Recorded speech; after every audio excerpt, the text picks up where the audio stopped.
Well, he says, you know, it's written all over your face. You're afraid of going to a seance. But he says, I know you. He says, you're going to come. And then he started telling me how brave I was when I was aboard ship, you know, different things. He says, you're not the same man, you're changed. You're chicken. That's all I needed to hear. I said, when do we go to a seance? So one Saturday evening, we were in the place.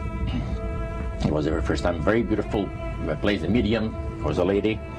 She had a gorgeous new home in Montreal.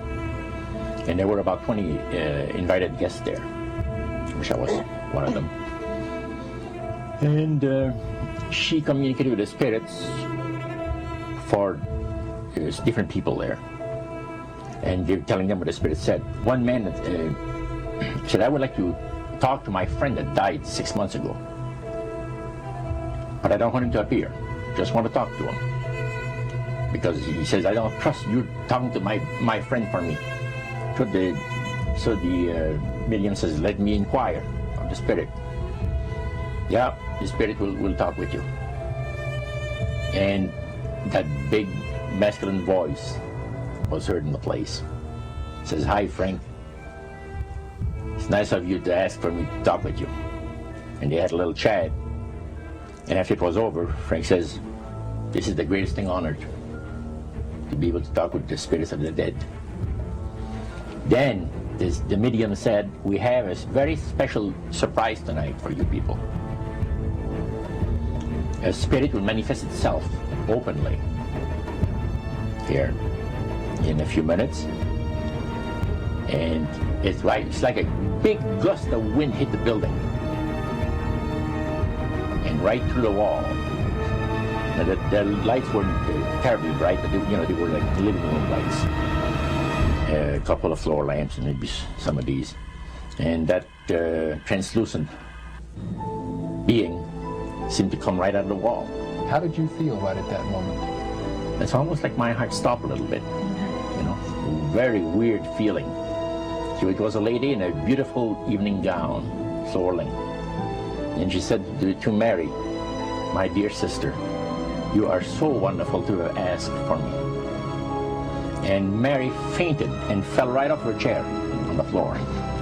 And a couple of guys jumped up and picked her up, and it's very gone. And that was the beginning of it. That's how you got into it. Yeah, that's the way I got into it. After a while, you see, there's something interesting about the human mind. You can adjust to an awful lot of stuff. You can adjust to a lot of things that would terrify you to begin with. After a while, they become common and ordinary. So you mean contact with the supernatural can become commonplace and ordinary and doesn't bother anybody? Yeah. In other words, the more that you do it, you're not uncomfortable. That's right. It's just not an uneasy feeling. Yeah. So how did you feel about it? Then I got into a secret society that worshiped the spirits, you see. Well, how is that different from the seance, Roger? It happens that the seance are not involving in many ways. But when you get into a secret society of spirit worshippers, then, and especially when you're invited there by the direction of the higher-ups in the spirit world, you never get out of there alive. And this is exactly what my friend and I were up against. We didn't know anything about. And there was a very, very popular big band leader. Jazz musician? Band, yeah, very famous. And one night we went to one of these seances, and he was with his wife. So Roger, you're at this restaurant. What happened? We sat there, and we had our favorite alcoholic beverages, you know. And as we talked, the band leader says, I want power. I go right to the source of power. And he says, how do you think that I became famous the way that I am? Well, I said, you must have had some good luck. Well, he says, there's no such thing as good luck. He says, there's either some power working for you somewhere, or you don't get ahead in this world. Not in my type of occupation. So it went from there. We got talking about spirit worship. Did it intrigue you? Or did it make you want to find out more about what exactly he was talking about? Yeah. So he said the supposed spirits of the dead that you're talking with are demon spirits. They're fallen angels. They're beautiful beings. Just set it out, just like Oh, that. yeah. It didn't make you uneasy when he said they were Well, just you know, it demons? shocked you a little bit, you know, something that you first hear mentioned to you. He said, you guys have got a great future ahead of you. Because we've been told, the high priest of our society, secret society, has been told that the master has very special plans for you two. Now, what did he mean by the master? Satan.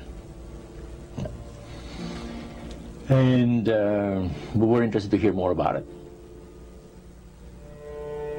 And he told us, he says, look, we worship spirits.